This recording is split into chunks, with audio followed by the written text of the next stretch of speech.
दोस्तों नमस्कार। स्वागत है एक बार फिर आपका आपके अपने चैनल श्रुति कोश में। और इस वीडियो में हम बात करेंगे दोस्तों 73वें संविधान संशोधन अधिनियम 1992 की। दोस्तों इससे पूर्व के वीडियो में हमने स्थानीय स्वशासन के बारे में चर्चा की थी कि आखिर स्थानीय स्वशासन क्या होता है, क्या उसकी विशेषताएं होती है, किस प्रकार जो स्थानीय स्वशासन है उसमें संस्थाएं सम्मिलित हैं, उनके बारे में हमने चर्चा की। और स्थानीय स्वशासन किन संस्थाओं से जुड़ा हुआ है, लोकतांत्रिक विकेंद्रीकरण किस प्रकार किया गया है, वो भी हमने चर्चा की। तो आइए इस वीडियो में हम 73वें संविधान संशोधन अधिनियम 1992 के बारे में चर्चा करते हैं, जिसके द्वारा जो हमारी त्रिस्तरीय पंचायती राज व्यवस्था है उनको, या हम यूँ कहें कि स्थानीय स्वशासन की जो संस्थाएं हैं उनको वैधानिक रूप से मान्यता मिली। तो दोस्तों बात करते हैं हम 73वें संविधान संशोधन की। तो सबसे पहले हम बात करें कि आखिर ये कब लाया गया। तो दोस्तों ये 16 सितंबर 1991 को सरकार के द्वारा विधेयक जो है वो लोकसभा में पेश किया गया और 22 दिसंबर 1992 को लोकसभा द्वारा पारित किया गया। उसके बाद 23 दिसंबर 1992 को राज्यसभा द्वारा ये पारित कर दिया गया और इसके बाद 20 अप्रैल 1993 को राष्ट्रपति की स्वीकृति मिल गई। दोस्तों आप जानते हैं कि जब लोकसभा और राज्यसभा के द्वारा किसी विधेयक को पास कर दिया जाता है तो उसके बाद राष्ट्रपति के साइन होने के बाद ही वह जो विधेयक है वो अधिनियम में परिवर्तित होता है। तो 20 अप्रैल 1993 को जब राष्ट्रपति की स्वीकृति से मिल गई, राष्ट्रपति के हस्ताक्षर इस पर हो गए, तो उसके बाद इसे अधिनियम की रूप में पहचाना गया और ये 20 अप्रैल को अधिनियम बन गया। उसके बाद 24 अप्रैल 1993 से ये अधिनियम जो है वो देश में लागू हो गया। तो इस प्रकार ये 73वां संविधान संशोधन जो है वो अस्तित्व में आया। दोस्तों संविधान में आखिर ये कहाँ दिया गया है तो उसके बारे में भी हम चर्चा कर लें। संविधान में भाग 9 के अंदर ये जो पंचायत के रूप में शीर्षक जोड़ा गया और ये संविधान में दिया हुआ है भाग 9 के अंदर। आर्टिकल दिए हैं 243 से 243 नए, यानी अगर हम बात करें तो 243 टू 243 ओ। तो यहाँ तक ये जो प्रावधान है ये संविधान में दिए हुए हैं, आर्टिकल के रूप में दिए हुए हैं भाग 9 में, जिसमें कि पंचायती राज के बारे में चर्चा की है और पंचायती राज के अंदर भी जो हमारा 73वां संविधान संशोधन है उसके बारे में बात की गई है। इसके बाद ये दिया गया है दोस्तों अनुसूची 11 के अंदर। जैसा कि आपको पता है कि मूल संविधान में केवल 8 अनुसूचियाँ थी, उसके बाद 11वीं अनुसूची जो है वो बाद में जोड़ी गई, यानी 9, 10, 11, 12 ये जो अनुसूचियाँ हैं ये बाद में संशोधन करके जोड़ी गई। तो वहीं पे ये जो 11वीं अनुसूची है ये जुड़ी हुई है हमारी पंचायती राज से और इसमें दिए गए हैं दोस्तों 29 विषय, 29 सब्जेक्ट जो हैं वो पंचायती राज के अंदर दिए गए हैं, जिसके ऊपर जो देख रेख है, कानून है, ये सारी चीज़ें जो देखने का काम है वो है किसका, पंचायती राज संस्थाओं का। अब कौन कौन से ये सब्जेक्ट हैं वो हम देख लेते हैं। तो ये 29 विषय जो दिए हैं ये आर्टिकल 243(6) में दिए हुए हैं, जिनके ऊपर कार्य करती है पंचायती राज संस्थाएँ। जिनमें कृषि है, भूमि सुधार व मृदा संरक्षण है, लघु सिंचाई, जल प्रबंधन और जल संग्रहण विकास है, पशुपालन, डेयरी व मुर्गी पालन है, मत्स्य पालन है, सामाजिक वानिकी व कृषि वानिकी है, लघु वनोपज है, लघु उद्योग, खाद्य प्रसंस्करण उद्योग है। इसके अलावा खादी व ग्रामीण कुटीर उद्योग, ग्रामीण विकास, पेयजल, ईंधन व चारा, सड़कें, नालियाँ, पुल, जलमार्ग व रखरखाव। इसके अलावा सार्वजनिक वितरण प्रणाली, सामुदायिक संपदा का रखरखाव, शिक्षा जिनमें प्राथमिक माध्यमिक शिक्षा दोनों सम्मिलित है, तकनीकी प्रशिक्षण और व्यावसायिक शिक्षा। इसके साथ साथ प्रौढ़ व अनौपचारिक शिक्षा, पुस्तकालय, सांस्कृतिक गतिविधियाँ, हॉट व मेले, स्वास्थ्य व साफ सफाई, अस्पताल, प्राथमिक स्वास्थ्य केंद्र की और डिस्पेंसरियों की। इसके साथ ही परिवार कल्याण और महिला व बाल कल्याण जो सब्जेक्ट है वो भी इसको दिए गए हैं। समाज कल्याण, विकलांग व विमंदित कल्याण, कमज़ोर वर्ग का कल्याण जिसमें SC ST शामिल हैं, ग्रामीण विद्युतीकरण, गैर परंपरागत ऊर्जा स्रोत और गरीबी उन्मूलन। ये 29 विषय जो हैं ये पंचायती राज के अंदर रखे गए हैं। आइए और इसके बारे में चर्चा करें। और अब हम एक एक जो इसके संवैधानिक प्रावधान हैं उसके बारे में चर्चा करेंगे कि आखिर ये संवैधानिक प्रावधान जो 73वें संविधान संशोधन के अंदर दिए गए हैं वो कहते क्या हैं। तो दोस्तों, सबसे पहले हम बात करते हैं आर्टिकल 243 की। तो आर्टिकल 243 के अंदर परिभाषाएं दी हुई है कि इसके अंदर वार्ड पंच क्या है, वार्ड सभा क्या है, ग्राम सभा क्या है, ये सभी जो परिभाषाएं हैं वो इसके अंदर दी गई है। 243A के अंदर दिया हुआ है ग्राम सभा के बारे में प्रावधान, और ग्राम सभा जो है वो प्राथमिक स्तर पर संवैधानिक दर्जा जो है इसको दिया है। 243A के तहत प्रत्येक जो पंचायत क्षेत्र है उसके लिए एक ग्राम सभा का प्रावधान किया गया है, और इसके जो सदस्य होते हैं वो पंचायत सर्किल के अंतर्गत आने वाले जो मतदाता हैं वो ही इसके सदस्य होते हैं। तो ये ग्राम सभा है। उसके बाद 243B की हम बात करते हैं, और 243B जो है वो पंचायतों का गठन है इसमें, और इस पंचायतों के गठन के अंदर प्रत्येक राज्य में ग्राम स्तर पर, खंड स्तर पर और जिला स्तर पर संस्थाओं की व्यवस्था की गई है, जिसके अंदर किसी राज्य की जो जनसंख्या है अगर मान लीजिए 20 लाख से कम है तो फिर वहाँ पर ये जो मध्यवर्ती संस्था है आपकी खंड स्तर वाली, वो संस्था वहाँ पर जो है वो नहीं रहती है। 2 ही संस्थाएं वहाँ पर रहती है। तो 20 लाख से कम अगर जनसंख्या होगी तो वहाँ पर ये जो तीसरी संस्था है वो नहीं होगी। अब अगर हम बात करें कि आखिर प्रत्येक राज्य के अंदर ये 3 संस्थाएं कौन सी है, तो दोस्तों प्रत्येक राज्य में पंचायती राज की जो त्रिस्तरीय व्यवस्था है वो की गई है, जिसमें ग्राम स्तर पर ग्राम पंचायत है, खंड स्तर पर पंचायत समिति है, जिला स्तर पर जिला परिषद है। तो इस प्रकार ये 3 प्रकार की जो संस्थाएं हैं वो पंचायती राज के अंदर दी हुई है। आर्टिकल 73 के अंदर ये व्यवस्था की गई है 243B के अंदर। तो 243B के अंदर पंचायतों के गठन की बात की गई है कि कौन कौन से स्तर पर कौन कौन सी ये संस्थाएं होती है। उसके बाद इसी के साथ जुड़ा हुआ जो आर्टिकल है वो आर्टिकल 243C है, जिसमें पंचायतों की संरचना के बारे में प्रावधान किया गया है। दोस्तों, आर्टिकल 243D की अगर बात की जाए तो आर्टिकल 243D में दिया गया है स्थानों का आरक्षण। हम देखते हैं कि जब भी हम किसी सामान्य चुनाव की बात करते हैं जो कि इन पंचायती राज संस्थाओं से जुड़ा हुआ है, तो हम हमेशा देखते हैं कि कभी आप सीटों को देखते हैं कि SC की आ रही है, कभी ST की सीट आती है, कभी कहा जाता है कि साहब OBC की सीट आ गई है, कभी कहा जाता है जनरल की सीट है। तो ये जो सीटों का आरक्षण है, ये जो आरक्षण है उसी आधार पर ये सीटें जो है वो आवंटित की जाती है। अब ये जो SC ST की सीटें हैं वो SC ST अनुसूचित जाति और जनजाति के लिए जो जनसंख्या का अनुपात है उनका उस क्षेत्र की जनसंख्या के अनुपात के आधार पर जो है वो सीटें सुरक्षित की जाती है। सभी पदों पर सभी वर्गों में 1/3 स्थान जो है वो महिलाओं के लिए आरक्षित यहाँ पर किए गए हैं। बीच में दोस्तों ये जो 1/3 स्थान महिलाओं के लिए आरक्षित किए गए हैं उसको केंद्र सरकार की मंजूरी मिल गई थी 50% के लिए, लेकिन बाद में जो कोर्ट है उसके द्वारा ये रोक लगा दी गई और 1/3 जो है वो वर्तमान में महिलाओं के लिए आरक्षण की व्यवस्था जो है वो की जाती है। अब ये जो अभी मैंने बात की कि कभी SC आ जाता है, कभी ST की सीट आ जाती है, कभी OBC की सीट आ जाती है, कभी जनरल की सीट आ जाती है, तो ये आती किस आधार पे है? तो दोस्तों ये आती है, इनका स्थान जो है वो चक्रानुक्रम में आवंटित किया जाता है, यानी लॉटरी सिस्टम के माध्यम से ये जो सीटें हैं वो दी जाती है। तो चक्रानुक्रम का मतलब ये होता है दोस्तों कि एक के बाद एक, और लॉटरी सिस्टम का मतलब होता है कि लॉटरी जो है वो निकाली जाती है और लॉटरी के द्वारा जिसकी सीट आ जाती है उसी को जो है वो उस समय उसका पद जो है वो आरक्षित कर दिया जाता है, और चक्रानुक्रम में होता है एक के बाद एक चक्र के अंदर आगे आना।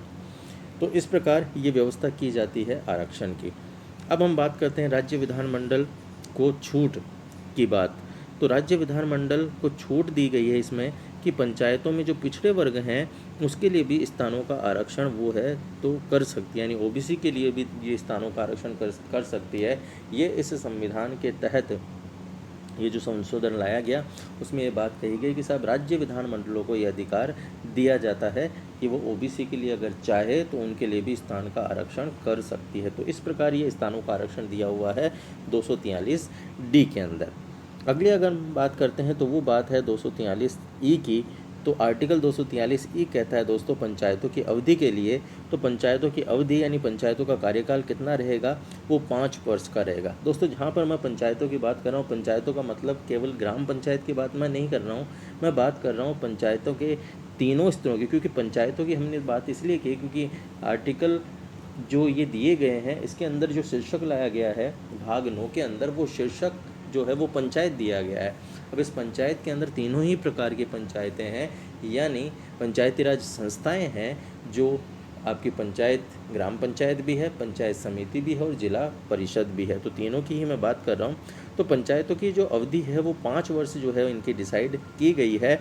और विघटन की स्थिति मान लीजिए कभी आ जाती है तो उस स्थिति के अंदर 6 माह के भीतर जो है वो चुनाव किया जाना आवश्यक है। और ये भी ध्यान रखना यहाँ पर आवश्यक है दोस्तों कि 6 माह के भीतर चुनाव तो होंगे, लेकिन बाकी का जो समय है, बाकी का जो टेन्योर है, उसी के लिए नई पंचायत जो है वो कार्य करेगी। यानी ऐसा नहीं है कि मान लीजिए 2 साल बाद पुनः चुनाव होते हैं और पुनः चुनाव होने के बाद फिर अगले 5 साल के लिए वो नियुक्ति हो जाए, नहीं। वो जो नियुक्ति होगी, वो जो नई पंचायत बनकर आएगी, जो नया सरपंच आएगा या जो पंचायत समिति अध्यक्ष है, नई पंचायत समिति बनेगी या फिर जिला परिषद का जिला प्रमुख बनेगा, तो ऐसे कंडीशन में वो शेष जो समयावधि है उसी समयावधि के लिए वो बनेगा, ना कि पूर्ण कार्यकाल उसका दोबारा 5 वर्ष के लिए हो जाएगा। तो अगर विघटन की ऐसी स्थिति आती है तो उस स्थिति के अंदर उसे पुनः जो है वो उसी समय के लिए, उतने ही टेन्योर के लिए जितने समय शेष बचा है उसके लिए ही उसकी नियुक्ति की जाएगी। लेकिन यहाँ पर एक बात गौर करने की और है दोस्तों, वो बात यह है कि अगर मान लीजिए नए चुनाव होने के अंदर 6 माह का ही समय बचा हुआ है और ऐसी स्थिति में आपकी जो पंचायतें हैं वो डिसकंटिन्यूड हो जाती है, विघटन उनका हो जाता है, तो ऐसी कंडीशन में फिर दोबारा चुनाव नहीं करवाएंगे। वो जो नए चुनाव हैं उन नए चुनावों के साथ ही होंगे, क्योंकि अवधि कम यहाँ रह जाती है। तो ऐसी कंडीशन को भी यहाँ पर देखा जाएगा। नेक्स्ट हम बात करते हैं आर्टिकल 243F की। तो आर्टिकल 243F क्या कहता है? आर्टिकल 243F कहता है सदस्यता के लिए क्या निहरताएँ हैं या योग्यताएँ हैं। तो वो यहाँ पर दी हुई है कि अगर कोई व्यक्ति पंचायती राज संस्थाओं का सदस्य बनना चाहता है तो उसकी क्या योग्यताएं हैं। तो दोस्तों उसकी अगर योग्यता की बात की जाए तो सबसे महत्वपूर्ण योग्यता यह है कि उसकी आयु जो है वो 21 वर्ष पर पूर्ण कर चुका हो, 21 वर्ष से कम की आयु नहीं रहनी चाहिए। और साथ में एक योग्यता और यहाँ दी गई है कि 27 नवंबर 1995 के पश्चात किसी व्यक्ति के मान लीजिए तीसरी संतान हो गई है, तो तीसरी संतान पैदा होने पर वह जो है वो चुनाव के लिए अयोग्य घोषित हो जाएगा। तो ये भी यहाँ पर एक कंडीशन जो है वो दी हुई है कि 27 नवंबर 1995 के बाद ऐसी स्थिति ना हो कि उसे तीसरी संतान हो, तो ऐसी स्थिति में वो क्या कर दिया जाएगा, अयोग्य कर दिया जाएगा। और साथ में वह व्यक्ति जो है जिस निर्वाचन क्षेत्र से चुनाव लड़ रहा है उस निर्वाचन क्षेत्र का मतदाता भी होना चाहिए, यानी मतदाता सूची के अंदर उसका नाम होना चाहिए मतदाता सूची के अंदर, तभी वह उस क्षेत्र से खड़ा हो सकता है। मान लीजिए कोई वार्ड पंच है, तो वार्ड पंच उस वार्ड पंच के जिस क्षेत्र से वो खड़ा हो रहा है वार्ड पंच के लिए, तो उस क्षेत्र का वह क्या होना चाहिए, मतदाता भी होना चाहिए, उस वार्ड का मतदाता भी वह होना चाहिए। तो इस प्रकार ये कुछ जो योग्यताएं हैं वो दी गई है 243F में। अब बात करते हैं हम 243G की। दोस्तों 243G जो है वो जुड़ा हुआ है पंचायतों की शक्तियों, उनके अधिकार और उत्तरदायित्व के लिए। तो दोस्तों इसमें क्या दिया गया है, इसमें पंचायतों की शक्तियाँ दी गई है कि आर्थिक विकास और सामाजिक न्याय के लिए जो योजनाएं बनाई जाएगी वो इसके अंतर्गत दी हुई है, क्योंकि ये क्या है, उनके अधिकार क्षेत्र में आता है। तो इस प्रकार की जो योजनाएं हैं वो इन्हीं के द्वारा पंचायती राज संस्थाओं के द्वारा बनाई जाएगी। साथ में यहाँ पर यह भी दिया गया है कि जो 11वीं अनुसूची के अंदर विषय दिए गए हैं वो उन विषयों के आधार पर उनको कार्यान्वित करने का प्रयास करेगी, उनको कार्यान्वित करेगी। तो दोस्तों यहाँ पर 11वीं अनुसूची की अभी मैंने पूर्व में बात की थी, तो 11वीं अनुसूची के अंदर 29 विषय दिए गए हैं, ये मैंने अभी पूर्व में बात की। और 29 विषयों को मेरे बारे में मैंने आपको बताया कि कौन कौन से 29 विषय हैं। तो कृषि से लेके शिक्षा से लेके सामाजिक जो भी इनके कल्याण की योजनाएं हैं उन सभी के आधारों को देखते हुए वो 29 विषय जो हैं वो इनको दिए गए हैं। और इस आधार पर ही ये जो पंचायतें हैं उनकी शक्तियाँ, प्राधिकार, उत्तरदायित्व जो है वो बटे हुए हैं, दिए गए हैं। अगली हम बात करते हैं आर्टिकल 243H की।